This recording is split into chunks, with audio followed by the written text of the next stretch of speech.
pokok perkara. Nah, di dalam pokok perkara itulah kita nanti bisa mengungkap bukti-bukti yang masuk ke ranah material yang tidak bisa kita buktikan di ranah formil. Nah, dari situ nanti kita pertama legal standing yang lemah itu juga kita pertanyakan. Kedua, adanya unsur mens rea. Nah, tidak ada mens rea berarti tidak ada pidana. Karena apa? Di dalam kejadian itu, Gustom itu datang 20 menit setelah 80% bangunan itu rata. Artinya kalau mens rea berarti Gustomnya itu harusnya bersama-sama mengawali, tapi Gustom itu datang sudah 20 menit berlalu, baru itu 85% bangunan itu sudah rusak. Dan Gustom tidak ada di dalam foto yang ditunjukkan, sekali lagi yang ada foto yang ditunjukkan di pembuktian formil tadi, itu ternyata bukan fotonya Gustom. Nah, itu yang tidak bisa kita diakomodir di dalam pembuktian formil, nanti akan kita ungkap di pembuktian material. Seperti itu. Ya, mohon dukungannya ke teman-teman media. Mari kita kawal bersama-sama, karena tanpa teman-teman media kasus ini tidak akan mendapatkan atensi yang begitu luas dari masyarakat. Terima kasih. Terima kasih, Pak. Oke, saya kira sudah cukup ya semuanya. Ya. Oke, terima kasih. Ya, cukup ya teman-teman ya. Saya dari National Business Partners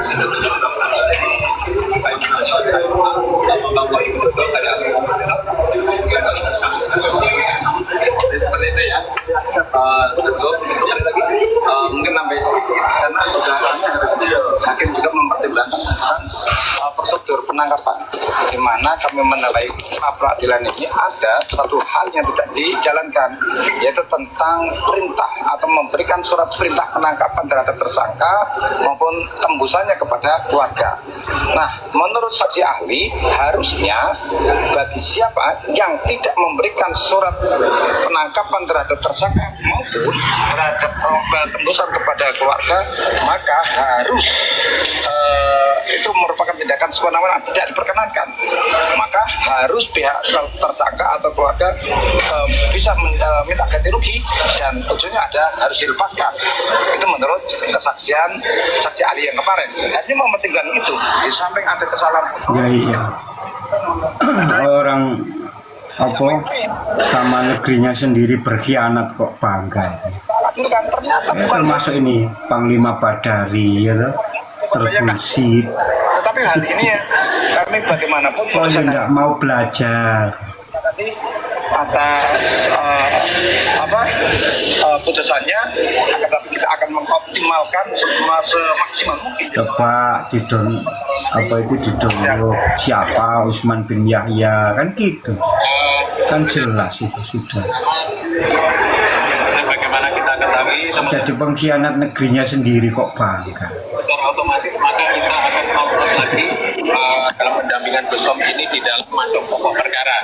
Nah, di dalam pokok perkara itulah kita nanti bisa mengungkap bukti-bukti yang masuk ke ranah material yang tidak bisa kita buktikan di ranah formil. Nah, dari situ nanti kita pertama legal standing yang lemah itu juga kita pertanyakan. Kedua, adanya unsur mens rea. Nah, tidak ada mens rea berarti tidak ada pidana. Karena apa? Di dalam kejadian itu, Gustom itu datang 20 menit setelah 80% bangunan itu rata. Artinya kalau mens rea berarti Gustomnya itu harusnya bersama-sama mengawali, tapi Gustom itu datang sudah 20 menit berlalu, baru itu 85% bangunan itu sudah rusak.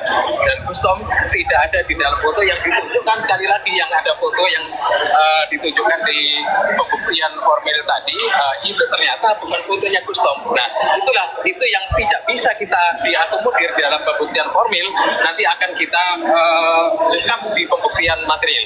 Seperti itu. Ya, mohon dukungannya ke teman-teman media. Mari kita kawal bersama-sama, karena tanpa teman-teman media kasus ini tidak akan mendapatkan atensi yang begitu luas dari masyarakat. Terima kasih. Terima kasih, Pak. Oke, saya kira sudah cukup ya semuanya ya. Oke, terima kasih. Salam berkuat. Siap. Pencinta rakyat. Darah mbah-mbahnya dulu juga pengkhianat bangsa juga. Teman-teman dibantu tap-tap layar, teman-teman ada yang laporkan Kayak terbullshit ya sama Panglima. Teman-teman yang di bawah dibantu tap-tap layar, teman-teman.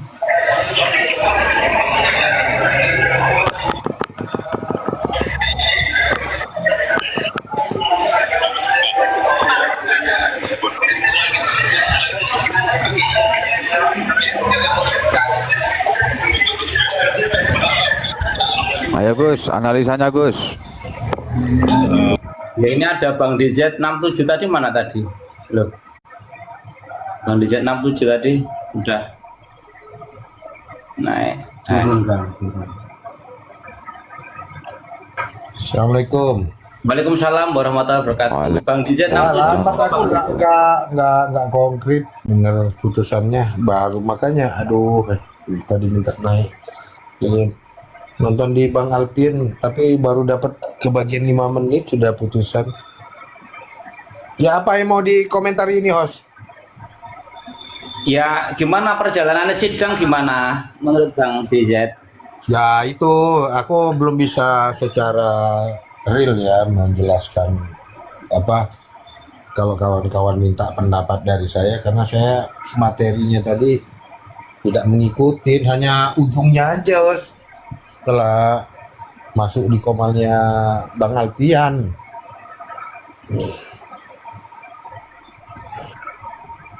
Ya memang kalau terkait dengan hal ini, saya untuk lebih detailnya itu Bang Skincare silakan Anda telepon Bang apa namanya itu Bang Adi, orang biasa. Saya udah tumpahkan semua analisa-analisa pada sebelum hari ini gitu kan. Nah tapi ini hari ini ya it's okay lah, lebih kalau memang pernyataan hakim semacam itu ya kita harus hormati pernyataan hakim. Artinya kan persoalan ini kan terus bergulir gitu loh. Ya toh? Ya. Terus bergulir. Kan di sini itu kan host kita ini bukan berbicara tentang menang kalah, karena memang Gustom itu sudah ditetapkan menjadi tersangka dari awal gitu loh. Lalu penetapan tersangka ini coba diuji gitu kan. Nah kalau hakim itu melihat berpandangan lain atas keyakinan dia, ya itu kita hormatilah keputusan dia itu, walaupun sebenarnya hati kita itu tidak bisa menerima itu gitu loh. Tetapi paling tidak biasanya begini host, apa-apa yang dari penyampaian dalam bukti persidangan pra peradilan ini nantinya itu menurut pandangan saya akan lebih memperkuat argumen yang dipakai oleh timnya Gustom ini gitu loh. Karena memang dari awal kan Gustom itu kan sudah menjadi tersangka, lalu coba diuji ketersangkaannya itu. Nah, hakim menyatakan bahwasanya oh benar saja begitu kan. Nah, artinya kembali kepada materi awalnya gitu, host. Itu sebenarnya ini justru lebih menarik gitu loh. Lebih menarik terkait dengan kesimpulan keputusannya itu gimana Bang DZ? Kalah atau menang? Dia itu bukan kalah menang itu kalau dalam hal yang seperti ini, diterima atau ditolak gitu loh. Ya kan? Nah, kalau tadi yang saya dengar tadi ya putusan hakim itu menyatakan apa yang sudah dilakukan oleh pihak kepolisian itu sudah sesuai gitu loh. Maka putusannya melanjutkan kasus ini kepada persidangan berikutnya gitu. Ya artinya menolak tuntutannya dari penuntut. Ya. Masuk ke step kedua berarti. Ya, masuk di persidangan. Lebih Inilah parah ini. Ya nunggu P21 dulu berarti ya. Nanti Katanya tadi P21 sudah terbit kok. Sehingga buat bukti di pra peradilan itu P21 itu. Iya, begini berarti jaksa. Nah, karena kalau dari awal kan saya udah bilang sama. Lihat, modusnya sama kok. Modusnya sama, yaitu penguasaan tanah yang bukan milik Babilawi. Sama ini kasusnya dengan Peloso, Kudus. Gini Bang Acong, ini putusannya Sebentar saya di pinggir jalan ini. Jadi itu analisa saya pertama begitu. Tetapi tiba-tiba ada pra-peradilan. Saya hormati dan saya bela karena memang itu sesuai prosedur. Nah, tetapi ketika orang mulai ragu, jangan-jangan begini, jangan-jangan begitu. Kita mau perang apa enggak? Nenek moyang kita itu loh, bawa bambu runcing, nggak pakai jangan-jangan Belanda bawa brand, bawa panser, berangkat terus. Nah, karena sudah terlanjur ada pra-peradilan dan sekarang keputusannya itu samar-samar dari Bang DZ adalah tidak dikabulkan, saya masih belum jelas apakah keseluruhan atau sebagian yang tidak dikabulkan. Ya nggak apa-apa, apalagi saya yang dari awal udah jangan mau islah. Perangnya bukan dengan sesama pribumi, sesama polisi yang lahir dari rahim perempuan-perempuan Indonesia, bukan Hubaba Tarim. Jadi pertempurannya dengan Babilawi. Buktikan itu. Yang melaporkan adalah ahli waris dari Kijing tersebut. Buktikan 11 makam yang diuruk muncul hanya 7, namanya Babilawi semua. Buktikan itu kebenarannya. Buktikan yang ada di situ ada keturunan atau leluhurnya Ahwal Umar bin Hafiz. Gak apa-apa teman-teman yang gagah berprasangka buruk kepada orang, tapi jangan pernah kepada Allah. Selalu berprasangka baik kepada Allah. Insya Allah Allah pengen hancur leburnya Babilawi di persidangan. Allah nggak ridho kita saling tempur sesama pribumi. Allah pengennya kalian hancurkan itu yang merusak dinul Islam, yang ngaku-ngaku zuriat Nabi. Berangkat terus teman-teman, berprasangka baik kepada Allah, dan kita tetap berterima kasih serta mendukung minimal dengan doa kepada para penasihat hukum Gustom. Maju terus, Allahu Akbar. Allahu Akbar. Ya tadi Mbak Dery bilang udah jangan bikin gaduh, ntar diketawain iblis. Yang ketawa kan Mbak Dery, berarti iblisnya siapa? Kalau Bang nggak usah ditanggapin lah itu tuh anak. Nah iya makanya tuh kan dia yang ketawa kan. Nah. Iya, biar aja kita itu juga baca jadi begini, Bang. Orang mubahala satu melawan mubahala yang lain itu orang itu udah nggak waras gitu loh. Jadi iya udahlah, betul. nggak usah dianggap aja lah. Apalagi dia bilang bocil apa, udahlah nggak usah dibahas.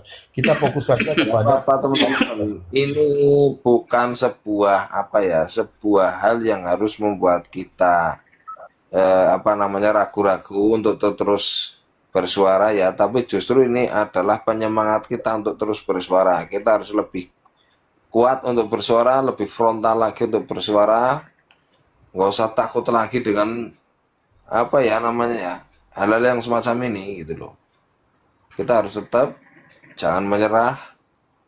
Ini masih ada sidang gelar perkara dan bisa kita teruskan untuk memperjuangkan saudara kita. ya justru begini Bang, ini tuh sebenarnya harusnya itu tidak ada pra-peradilan, harusnya itu seperti yang disampaikan Pak Dito tadi. Ini tuh harusnya memang harusnya masuk kepada ruang persidangan material gitu loh. Ini yang harus gelar perkara langsung. Iya. Lalu kalau misalkan ada pihak-pihak ini mengatakan ini menang-menang, ini bukan menang-menangan. Gustom itu udah jadi tersangka. Nah, coba dilawan ketersangkaannya itu dengan apa? Mencoba menguji penetapannya itu benar atau tidak. Nah, maka ketika pihak kepolisian udah menyatakan ini benar, nah kembali kepada skenario Bang Acong tadi, ini udah benar, udah di on the track. Disitulah nanti akan ada pembuktian, dihadirkan saksi ahli, dihadirkan para saksi-saksi, juga akan memaparkan semua betul atau tidak. Gini ya kawan ya, kalau ingin dilaksanakan tes DNA terkait dengan makam itu, maka mengujinya bukan di pra-peradilan, tapi di pengadilan itu. Ya betul, harus di sidang yang beneran, yang gelar perkara itu ngujinya di sana. Betul. Pra-peradilan itu untuk mempercepat daripada dilambat-lambatin. Nah, dengan pra-peradilan itu kan di-push tuh. Ayo cepet lo, ya kan? Iya. Akhirnya terbukti, 21-nya pancing. langsung P21 itu ya. Nah, nggak apa-apa, bagus itu. Jadi begini, memang kita itu kan sudah planning, sudah memprediksi, antisipasinya sudah ada, antisipasi A, antisipasi B. Jadi pra peradilan itu fungsinya satu, supaya semuanya itu bisa segera, bisa cepat, supaya nggak dilama-lamain, ya kan? Ini planningnya pasti mereka itu mau ngelama-lamain. Nggak mungkin nggak mau diperpanjang, nanti mau dibikin ini, dibikin itu gitu kan. Dengan pra peradilan semuanya itu dipush. Tujuannya apa? Tujuannya untuk masuk ke materi peradilan.